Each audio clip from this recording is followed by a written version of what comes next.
بات یہ ہے کہ دین کی تعلیم دینے کے لیے اس بندے کو اجازت حاصل ہے جو خود دین سے آگاہی رکھتا ہو، اور اللہ کے علم کی کسی بھی حوالے سے مذاق کرنا اور تضحیق کرنا یہ نہ اللہ کو پسند ہے نہ اس کے رسول کو پسند ہے۔ تقریباً میری 50 ایئرز ایج ہونے والی ہے، میں نے کبھی بھی اس ورد کو کیا ہو اور کبھی میں مایوس ہوا ہوں مجھے یاد نہیں ہے۔ اچھا، ماشاء اللہ۔ جو میرا ایک اپنا مشاہدہ ہے اور جو خود میں اپنے لیے ورد زبان رکھتا ہوں وہ میں اپنے نوجوانوں کو بتانا چاہتا ہوں۔ السلام علیکم ناظرین، میں ہوں آپ کا میزبان دانیال رضا اور road to success podcast میں خوش آمدید۔ ناظرین، ہمیشہ کی طرح ہی ایک نئے اور خوبصورت پوڈ کاسٹ میں جو ہے ہم آپ سب کو خوش آمدید کہتے ہیں۔ آج کا جو ہمارا پوڈ کاسٹ ہے وہ بہت ہی امپورٹنٹ جانے والا ہے ہماری ینگ جنریشن کے لیے۔ آج ہم بات کریں گے ان دینی اور دنیاوی چیلنجز کی جو آج کی جنریشن کو ان کی تعلیم، ان کی جو ہے کیریئر اور ان کو جو ہے ان کی کردار سازی میں وہ محسوس کرتے ہیں۔ تو اس پہ ہمارے ساتھ موجود ہیں علامہ صاحبزادہ اظہر منیر سہروردی صاحب۔ ہم ان سے بہت سی اچھی باتیں انشاءاللہ آج کے پوڈ کاسٹ میں سیکھیں گے۔ آپ سب ہمارے ساتھ جڑے رہیں گے۔ السلام علیکم علامہ صاحب، کیسے ہیں آپ؟ وعلیکم السلام ورحمۃ اللہ وبرکاتہ۔ اللہ کا احسان ہے، مالک کا کرم۔ آپ سنائیں، آپ ٹھیک ہیں؟ جی، اللہ کا شکر، بہت بہت شکریہ۔ فرسٹ آف آل تو آپ کی تشریف آوری کے لیے ہم ممنون ہیں سر آپ کے۔ ہمیں بتائیں، ہمارے ویورز کو بتائیں اپنی جو ہے ابتدائی تعلیم اور روحانی سفر کے بارے میں بتائیں کہ آپ نے وہ کیسے شروع کیا اور دین کی طرف کیسے مائل ہوئے اور یہ راستہ آپ نے کیوں چنا؟ بہت شکریہ کہ آپ نے اپنے پلیٹ فارم سے مجھے گفتگو کا موقع دیا۔ سب سے پہلے تو بات یہ ہے کہ انسان کے لیے کوئی بھی منزل مشکل نہیں ہوتی اگر انسان اس کے لیے جد و جہد کرنے والا ہو اور ثابت قدم رہنے والا ہو۔ میری چونکہ جائے پیدائش جو ہے وہ پاکستان کے صوبہ پنجاب کے جنوبی علاقے سے ہے، جس میں ایک چھوٹا سا قصبہ ہے، بستی ہے کھو مولی والا۔ پیدائش وہاں پر ہوئی، ابتدائی تعلیم میں نے وہاں کے ساتھ ہی ایک ہمارے موسا میں اسکول ہوتا تھا، اب بھی موجود ہے، وہاں پر شروع کی۔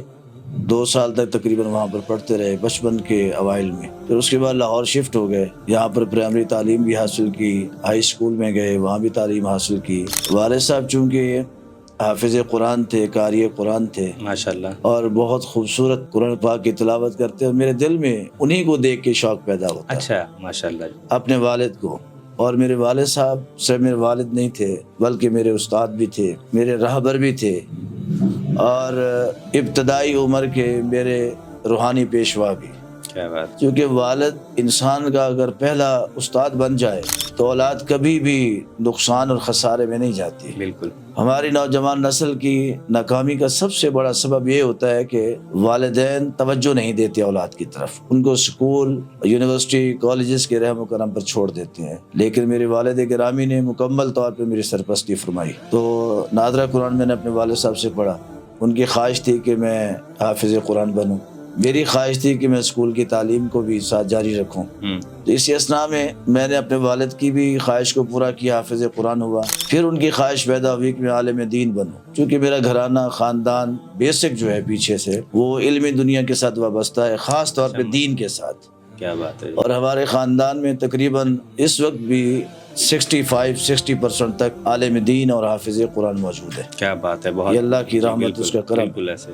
تو میرے دل کے اندر بھی تمنا اور خواہش پیدا ہوتی ہے، ایک دینی ماحول میں پروان چڑھا، دینی ماحول میں آنکھ کھولی، تو اللہ نے ایسے کرم نوازی فرمائی کہ درس نظامی کے لیے پاکستان کی سب سے بڑی جو عظیم درسگاہ ہے، عظیم اسلامک یونیورسٹی ہے، جامعہ نظامیہ رضویہ، وہاں پر میں نے داخلہ لیا، وہاں کے ممتاز علماء کرام سے، جید علماء کرام سے، کہ جن کا نام اس وقت ہسٹری کے اندر بہت فخر کے ساتھ ہمارے علماء بھی لیتے ہیں، اور اس وقت ینگ جنریشن جو ہے وہ ان کی بڑی فالوئنگ کے اندر شمار ہوتی ہے۔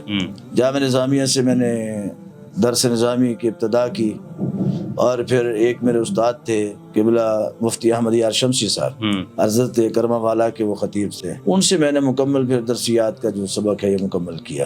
ٹھیک ہے، ماشاءاللہ، یعنی یہ مساوی ہو گیا ایم اے عربی، ایم اے اسلامیات۔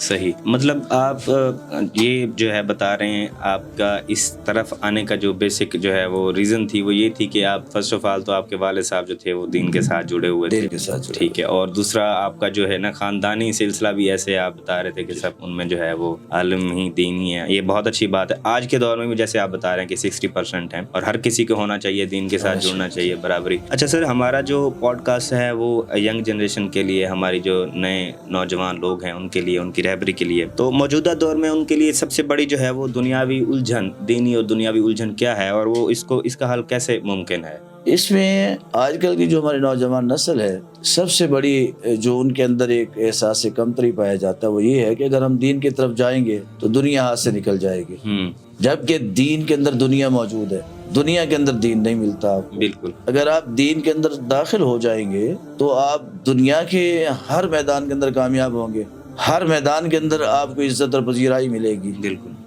آپ دیکھ لیں اس وقت جو پاکستان کی نمائندہ شخصیات ہیں جو پاکستان کی عزت اور وقار کا اس وقت سبب بنی ہیں، 2025 کی وار کو دیکھ لیں آپ. بالکل.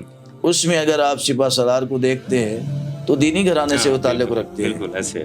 آپ اگر فضائیہ کے سربراہ کو دیکھتے ہیں تو وہ بھی دینی گھرانے سے تعلق رکھتے ہیں اور وہ خود حافظ قرآن بھی ہیں. بالکل. دونوں حافظ قرآن ہیں، دین کے ساتھ منسلک ہے. انہوں نے دین کو بچپن میں چوائس کیا، اللہ نے دنیا کے اندر بھی ان کو رنگ عطا فرما دیا. جیسے آپ دین کے ساتھ منسلک ہوتے ہیں ویسے اللہ تعالیٰ دنیا میں آپ کو کامیابی دیتا ہے. آپ دنیا کے سب سے پہلے سائنسدان کو دیکھ لیں.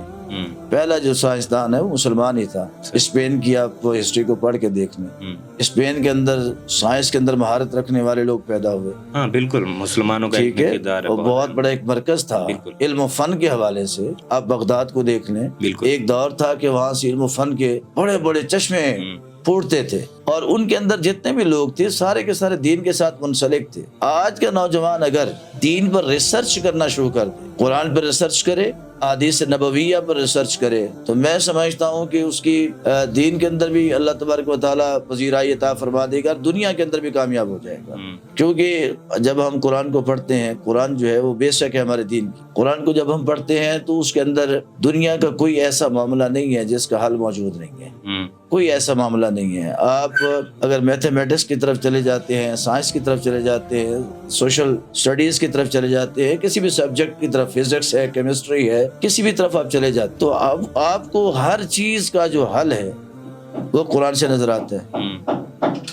بالکل. اور آج کا نوجوان جو ہے یہ اس لیے وہ ہچکچاہٹ محسوس کرتا ہے کہ میں قرآن پڑھ لوں گا لوگ مجھے مولوی کہیں گے. بالکل. ہاں، قرآن پڑھ لوں گا لوگ مجھے کہیں گے وہ دیکھو جی وہ ملا جا رہا ہے. حالانکہ ایسی بات نہیں ہے. آپ قرآن پڑھیں، قرآن کو آپ سمجھیں. ہمارے اندر جو سب سے بڑا فقدان ہے نا وہ یہ بن چکا ہے کہ ہم قرآن کو پڑھتے تو ہیں مگر قرآن کو سمجھتے نہیں. دین کو پڑھتے ہیں مگر دین کو سمجھتے نہیں. میں نے دین پڑھا ہے نا تو میری آج کے حوالے سے میں بتا رہا ہوں میری نیت کیا ہوگی کہ میں نے جو پڑھا ہے میں نے آگے اس کو لوگوں تک پہنچانا ہے. یہ نہیں ہے کہ جو میں نے پڑھا ہے میں اس کو لوگوں کو سمجھاؤں بھی، خود بھی اس کی گہرائی کے اندر جاؤں. دین کو ہم نے پیسہ کمانے کا ذریعہ نہیں، اس کو تحقیق کا ذریعہ بنائے. جیسا کہ قرآن کے اندر بھی آیا کہ اسی طرح غور و فکر کرو، تدبر کے ساتھ کام لو. افلا یتدبرون القرآن، کیا تم قرآن کے اندر تدبر نہیں کرتے، غور و فکر نہیں کرتے؟ وَلَقَدْ يَسَّرْنَا الْقُرْآنَ لِلذِّكْرِ فَهَلْ مِن مُدَّكِرٍ، قرآن کو ہم نے سمجھنے والوں کے لیے آسان بنا دیا. کیا بات ہے. اور یہ قرآن ہی کی بدولت تھی کہ آج انسان چاند پہ بیٹھا ہوا ہے، طبق در طبق سفر کر رہا ہے، بلندیوں کو چیرتا ہوا وہ آگے منزلوں کی طرف جا رہا ہے. یہ کہاں سے اس نے سیکھا ہے فن؟ 1400 سال پہلے نبی مہربان صلی اللہ علیہ وسلم پر وحی اترتی ہے سورۃ انشقاق کے اندر. تو آپ اس سورت کی تلاوت فرماتے ہیں کہ لا ترکبن طبقا عن طبق فما لهم لا یؤمنون. فرمایا کہ ایک وقت آئے گا کہ لوگ طبق در طبق سفر کریں گے اور چاند کی بلندیوں تک پہنچیں گے، فما لهم لا یؤمنون، لیکن وہ لوگ ایمان والے نہیں ہوں گے. اب اس چیز کو پکڑ لیا ان لوگوں نے جن کا اسلام کے ساتھ تعلق نہیں تھا، مگر ان کی جب کانوں تک یہ فرمانے محبوب پہنچتا ہے انہوں نے کہا کہ اس میں تحقیق کرنی چاہیے، اس میں کوئی راستہ ہے جو انسان ایک طبق سے دوسرے طبق تک جا سکتا ہے، ایک فضا سے دوسری فضا کو سر کر سکتا ہے. قرآن میں غور و غوص کیا، انہوں نے قرآن کو سمجھا پڑھا. تو سب سے پہلے جنہوں نے چاند کا سفر کیا وہ ایمان والے یعنی مسلمان نہیں تھے، لیکن جب وہاں چاند پہ پہنچتے ہیں آذان کی آواز بھی سنتے ہیں اور نبی کریم صلی اللہ علیہ وسلم کے اس معجزے کا مظاہرہ بھی کرتے ہیں کہ چاند کے 2 ٹکڑے ہوئے. وہ چاند کے اوپر اللہ نے اس نشان کو بھی برقرار رکھا کہ کسی دور میں یہ کسی کی ایک انگلی کے اشارے پر 2 ٹکڑے بھی ہوا، کسی محبوب کی حسن انگلی کے حسن کو دیکھ کر یہ فدا بھی ہوا تھا. جب انہوں نے دیکھا تو اللہ نے پھر ان کو ایمان کی دولت بھی عطا فرمائی. بالکل ایسے ہی ہے کہ آج کا نوجوان بجائے اس کے کہ وہ یہ سمجھے کہ دین محض ان چیزوں کا نام ہے کہ پڑھ لیا ٹوپی سر پہ پہن لی, پڑھ لیا جبہ اور دستار پہن, نہ دین کو آپ سمجھیں بہت بڑی بات, یہ قربت الہیہ کا ذریعہ ہے. بالکل ایسے, اور آپ کو اس زمان کے اندر کامیابی دلانے کا سب سے بڑا راستہ دین ہی ہے. بالکل ایسے, اس کے علاوہ کوئی راستہ نہیں ہے. بالکل ایسے. علامہ صاحب بہت اچھی باتیں ہیں, یقیناً ہماری جنریشن کے لیے یہ بہت موٹیویشن رکھتی ہیں. اچھا سر, کوئی نوجوان فلم, میڈیا یا ڈیجیٹل کمیونیکیشن کے شعبے میں جانا چاہے تو کیا وہ دین کے خلاف ہے؟ آپ اس چیز کو کس طرح سے دیکھتے ہیں؟ یہ بہت اچھا سوال ہے. دیکھیں, آپ نے اپنا ایک پلیٹ فارم بنایا ہے جی, علم کی دنیا, جی, تو یہ آپ سوشل میڈیا کے ذریعے سے لوگوں کو موٹیویٹ کر رہے ہیں, آگاہی دے رہے ہیں, ان کو آپ اچھائی کی طرف لے کے جا رہے ہیں, ان کے تعلیم میں مددگار ہو رہے ہیں. یہ ہے ریالٹی. جو آپ کام کر رہے ہیں اس کو ریالٹی کہتے ہیں. فلم ڈرامہ جو ہے یہ ریالٹی پر مبنی چیز نہیں ہے. اسلام جو ہے وہ جھوٹ کے خلاف ہے. جھوٹ کے خلاف, ہاں ایسی فلم بنائیں, آپ ایک فلم بنائیں, لیکن اس فلم کے اندر آپ بتائیں کہ اللہ اور اس کے رسول نے ہمیں زندگی گزارنے کی کیا حکمتیں بتائی ہیں. جو آج کل کے ماحول کی فلم سازی ہے یا ڈرامہ سازی ہے, یہ معاشرے میں بگاڑ پیدا کر رہی ہے. آپ یہ دیکھیں, آج سے پہلے کچھ عرصہ پہلے آپ چلے جائیں, ایک عورت تھی اپنے گھر والے کا حیا کرتی تھی, ساس کا حیا کرتی تھی, دیورانی جٹھانی ایک دوسرے کا حیا کرتی تھی, بہنیں سمجھتی تھی. آج ایسے کردار ہمارے سامنے پیش کر دیے گئے ڈرامہ اور فلم کے ذریعے سے. بالکل, گھر گھر کے اندر بگاڑ ہے. بہو ہے, ساس کے ساتھ رہنا پسند نہیں کرتی ہے, ساس ہے بہو کو برداشت نہیں کرتی ہے. گھروں کے اندر جھگڑے عام ہو چکے ہیں, اور چھوٹی چھوٹی باتوں پر جو عورت جو ہے وہ جناب خلا اور طلاق تک پہنچ جاتی. آپ فلم بنائیں, ڈرامہ بنائیں, مگر اس میں اسلام کا نقشہ, اسلام کا کردار پیش کریں.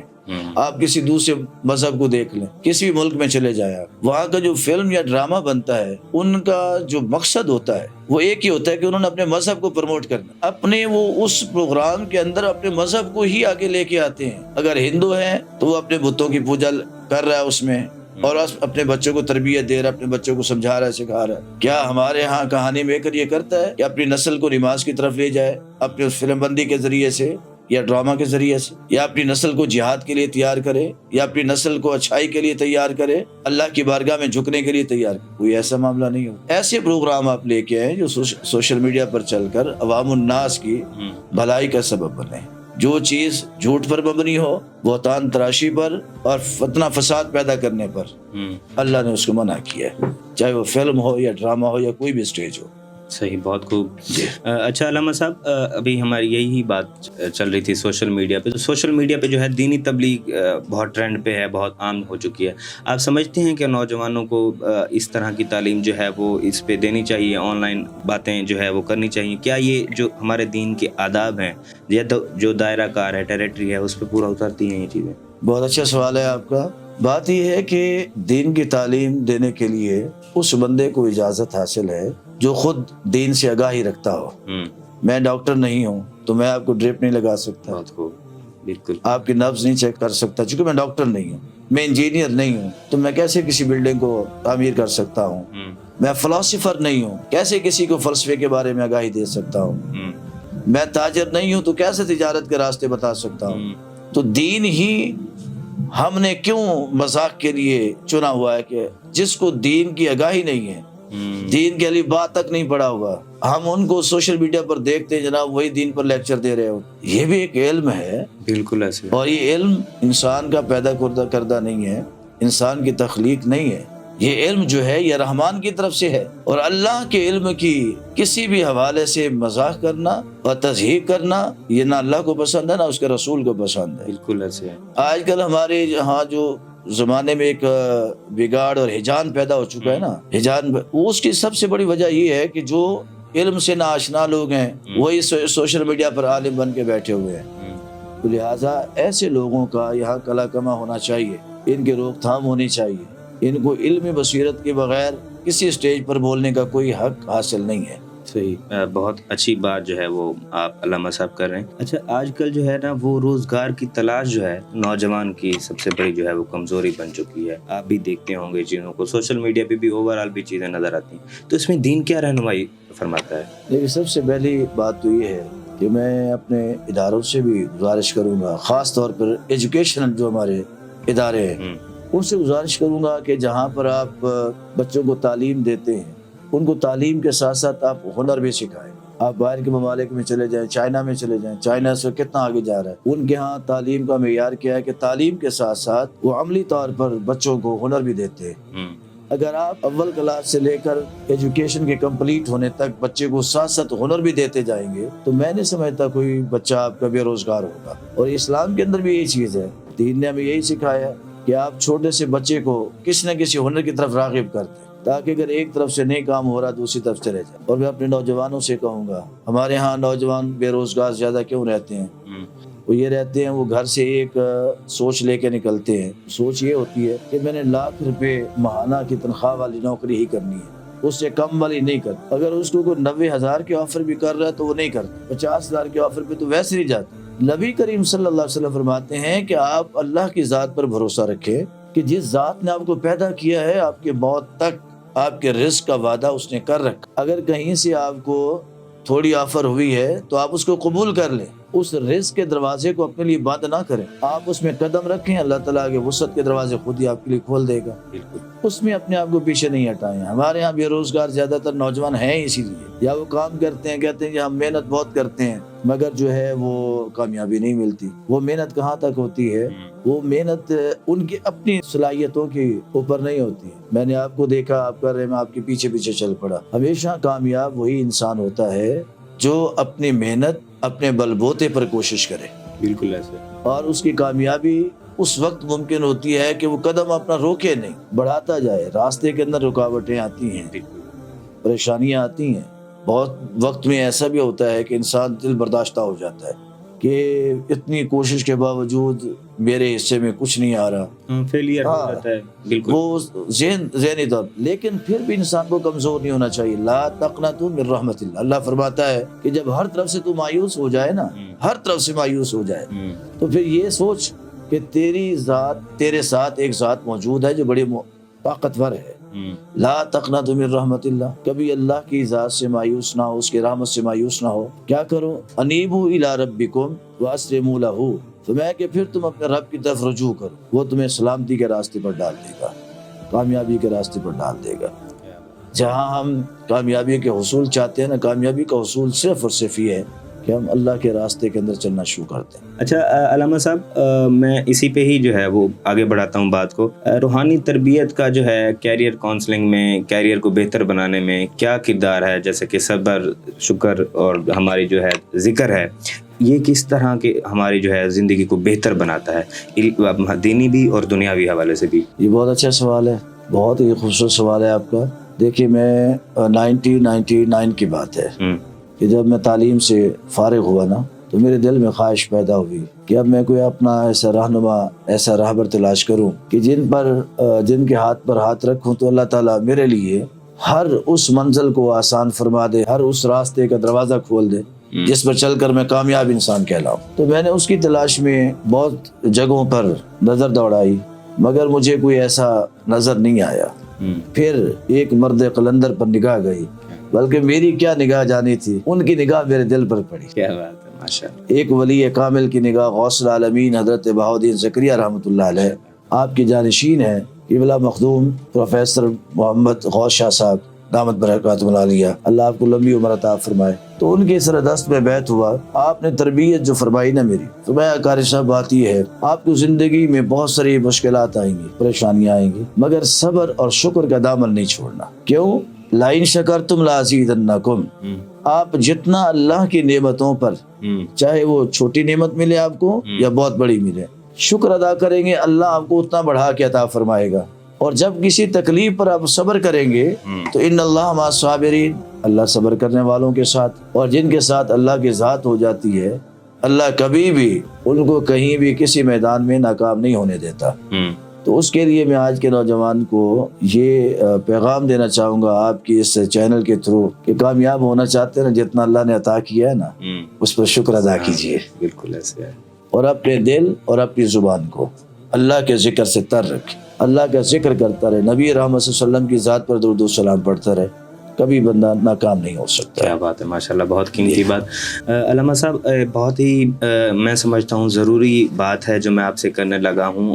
ہمارے معاشرے میں انفارچونیٹلی، بدقسمتی سے یہ چیز بہت عام ہے. ہمارے رورل ایریاز، چاہے دیہاتی سائڈ پہ چلے جائیں یا شہری میں، جہاں پہ نا والدین جو ہے ان کی جو ہے وہ مرضی ایک طرف ہوتی ہے، اور جو ایک بچہ ہوتا ہے، جو ان کا بیٹا ہوتا ہے، اس کا شوق دوسری طرف ہوتا ہے. تو وہ آپ اس مسئلے میں شریعت کس طرح سے اس کا حل دیکھتی ہے؟ کس حوالے سے آپ بات کر رہے ہیں؟ مطلب میں اس کو سمپل الفاظ میں کہوں، میں جانا چاہ رہا ہوں جی انجینئرنگ کی فیلڈ میں. میرے ابا جی جو ہیں وہ کہتے ہیں جی آپ نے میڈیکل کی فیلڈ میں جانا ہے. تو میرا شوق تو اب انجینئرنگ میں ہے، ابا جی کی خواہش ہے جی میڈیکل میں جانا ہے. تو شریعت اس چیز کو کس طرح سے دیکھتی ہے؟ اب بچہ کس طرف جائے، کیا کرے، کہ اپنے شوق کو آگے پرسیو کرے یا اپنے ماں باپ کی بات مان لے؟ اگر ان کی بات مان لیتا ہے تو وہ میں نہیں سمجھتا کہ وہ ایک اچھا یا کامیاب ڈاکٹر بن پائے گا، کیونکہ اس میں دلچسپی ہی نہیں ہوگی. شریعت اس بارے میں کیا کہتی ہے؟ اس میں یہ ہے کہ ہمارے ہاں چند ایک اصول پائے جاتے ہیں. وہ اصول یہ ہے کہ ہر انسان اپنی ایک ایگو میں، اپنی انا میں بیٹھا ہوا ہے، جبکہ ایسا نہیں ہے. شریعت مطہرہ میں والدین کے لیے اولاد پر 4 حق ہے، اور والدین پر اولاد کے لیے 80 حقوق ہے. اس پر ایک مکمل پروگرام ہو تو پھر اس کی تفصیل جانی جائے کہ کون کون سے حقوق ماں باپ نے ادا کرنے ہیں، کون سے اولاد. بالکل. والدین کو بھی چاہیے یہاں پر کہ دیکھیں کہ ہمارے بچے کی دلچسپی جو ہے وہ کس جانب ہے، وہ کون سی سمت کا تعین رکھتا ہے، اس کی ذہنی سوچ کیا ہے، فکر کیا ہے. اس کے ذہن کو دیکھتے ہوئے اس کے منزل کا تعین کریں گے تو زیادہ کامیاب ہوں گے. لیکن اس میں یہ دیکھیں کہ اگر اولاد بے راہ روی کا شکار ہو رہی ہے، کسی غلط سمت جانے کی جس میں اس کی زندگی کو، اس کے کیریئر کو نقصان ہو سکتا ہے، اس میں روکے تو اولاد کو رک جانا چاہیے. مگر اولاد پر یہ ہے کہ وہ پہلے اپنے ماں باپ کی باتوں کو سنیں، ان کو سمجھیں، پھر ان کو موٹیویٹ کرنے کی کوشش کریں، کنونس کرنے کی کوشش کریں، پیار سے، محبت سے. اور ہمارے یہاں نوجوان نا جذباتی بہت ہے. کہتا ہے اچھا ابا جی اگر یہ ہے تو پھر ایسے ہی ہے، میں اپنی ضد پہ اڑا ہوں. نہیں، ایسے نہیں. واخفض لہما جناح الذل من رحمتی، ماں باپ کے سامنے رحمت والی چھاؤں بن جاؤ، ان کے قدموں میں بیٹھ جاؤ اور ان کو موٹیویٹ کرو، کنونس کرو ان کو کہ میں نے جو راہ اپنائی ہے اس میں میرے لیے یہ فائدہ ہے، میرے ملک و ملت کے لیے، اس عوام کے لیے، مخلوق کے لیے یہ فائدہ ہے. اس حوالے سے جب آپ تھوڑا سا کنونس کریں گے، امید ہے والدین مان جائیں گے. اور اولاد کو بھی چاہیے کہ تھوڑا سا ماں باپ کی بات کو بھی سمجھیں. مسئلہ جو ہے وہ سمجھنے پہ آ رہا ہے، سمجھیں گے تو انشاءاللہ یہ جو ہے مسئلہ بھی سالو ہو جائے گا.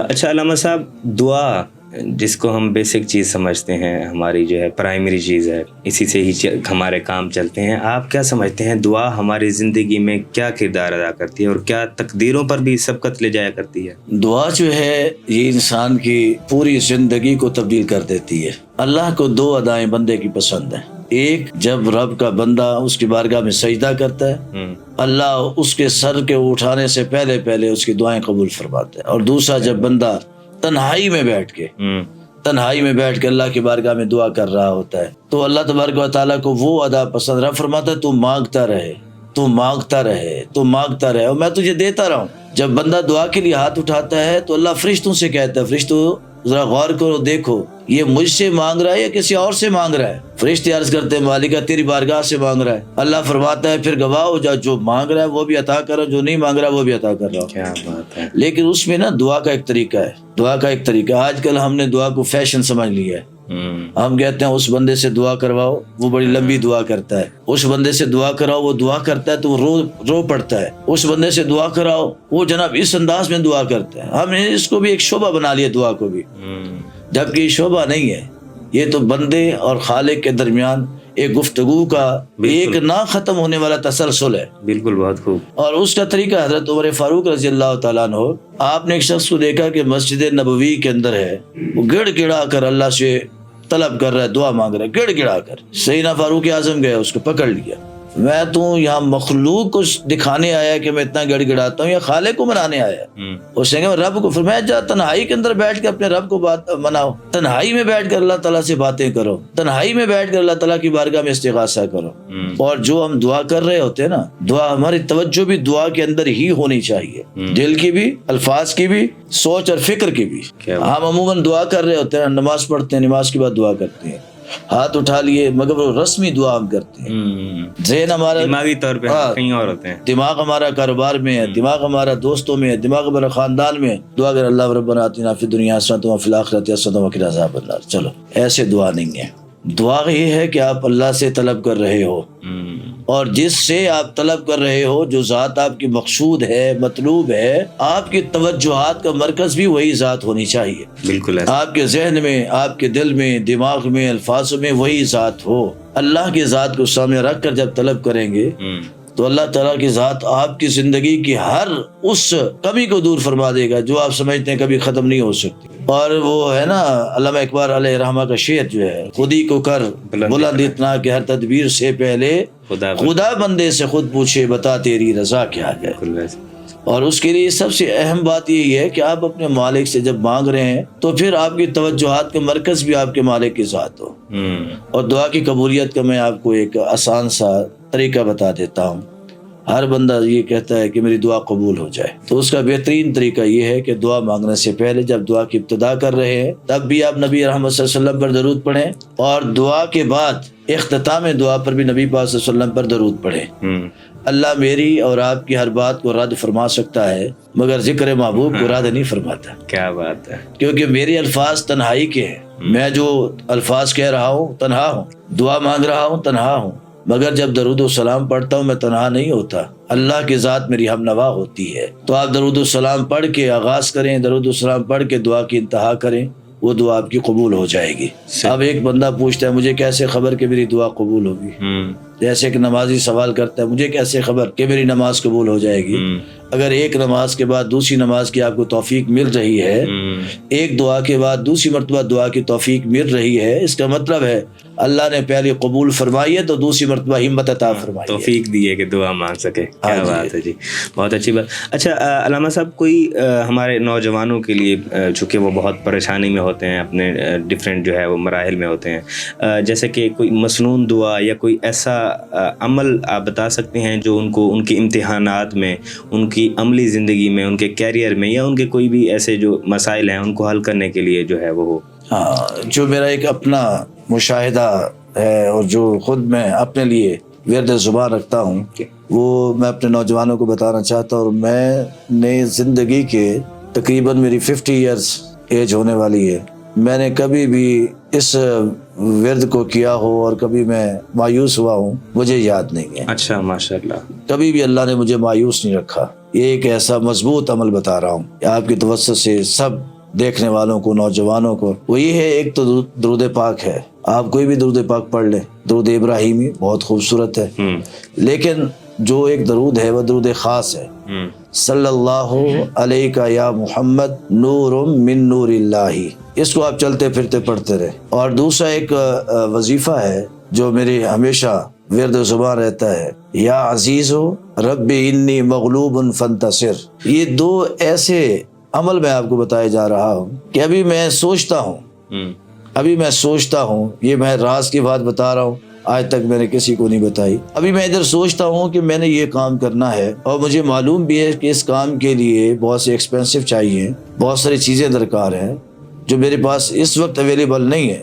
لیکن جب میں تہیہ کرتا ہوں نا، سوچ لیتا ہوں کہ میں نے یہ کرنا ہے، تو چند لمحوں کے بعد اللہ تعالیٰ مجھے عطا فرما دیتا ہے. ماشاءاللہ، بہت اچھا، بہت جو ہے وہ مضبوط ورد. اس کا اچھا ترجمہ کیا ہے علامہ صاحب؟ اس کا اگر ترجمہ جاننا چاہیں تو وہ کیا بنتا ہے جو آپ نے دعائیں بتائیں؟ ہاں، درود پاک جو بتایا صلی اللہ علیہ یا محمد نور من نور اللہ، اس کا مطلب ترجمہ یہ بنتا ہے اے اللہ درود بھیج تو اپنے پاک حبیب صلی اللہ علیہ وسلم پر. اچھا، ماشاءاللہ. درود بھیج تو اے محمد صلی اللہ علیہ وسلم کی ذات پر، نور من نور اللہ، اے اللہ جسے تو نے اپنے نور سے ایک نور بنایا ہے. کیا بات ہے، ماشاءاللہ. اور جو دعا ہے یا عزیز رب انی مغلوب فانتصر، یہ بہت باکمال اور مجرب دعا ہے. اس کا مطلب ہے یا عزیز، اے عزت دینے والے، اے عزتوں کے مالک، اے غالب ذات، رب انی مغلوب فانتصر، مجھے ہر لمحہ اس چیز کے اوپر غالب فرما دے جو مجھ پر غلبہ کرنا چاہتی ہے. فانتصر، ہر مشکل میں میری مدد فرما دے. اگر آپ اس دعا کو مد نظر رکھتے ہیں، اس کو پڑھتے ہیں، تو کبھی بھی آپ کا کوئی دشمن کوئی مخالف آپ پر غالب نہیں آ سکتا ہے, کوئی پریشانی آپ پر غالب نہیں آ سکتی, شیطان کا کوئی وار آپ پر غالب نہیں آ سکتا, کوئی کمزوری, کوئی آپ کی ایسی چیز مایوسی جس کو کہتے ہیں مایوسی آپ پر غالب نہیں آ سکتی. ہمیشہ آپ پر اللہ کا کرم اور اس کا فضل اس کی رحمت رہے گی. ماشاءاللہ, آپ جیب سے بھی ہرے بھرے رہیں گے, دل سے بھی ہرے بھرے رہیں گے, اور زندگی سے بھی ہرے بھرے رہیں گے. کیا بات ہے, ماشاءاللہ. یہ کامیاب ترین یہ نسخہ ہے, یہ عمل ہے, اور جو بھی اپنائے گا اس کو کھلی اجازت کے ساتھ میں بتا رہا ہوں, آپ اس کو اپنائیں اور انشاءاللہ اس کے فائدے اٹھائیں گے. مجھے بھی دعا دیں گے اور آپ کو بھی دعا دیں گے. ماشاءاللہ, بہت اچھی بات علامہ صاحب. ضرور جو ہے وہ ہمارے ویورز جو ہیں اس سے ضرور بھرپور فائدہ اٹھائیں گے. اللہ کا ذکر ہے, انشاءاللہ رسول کی ذات کا جو ہے وہ ان پہ درود پاک پڑھا جا رہا ہے. اور جیسے آپ نے بتایا کہ ان کے رسول کا واسطہ اگر اللہ کو دیا جائے تو کیسے اللہ تعالیٰ کی طرف سے ہو سکتا ہے. بے شک, بے شک, بے شک. اچھا, ہمارا پروگرام جو ہے وہ آخری مراحل میں, تو میں چاہوں گا کہ آپ ہمارے نوجوان جو ہیں, ہمارے جو ویورز ہیں, ان کو کیا کوئی نصیحت, کوئی مشورہ دینا چاہیں گے ان کی زندگی بدلنے والا؟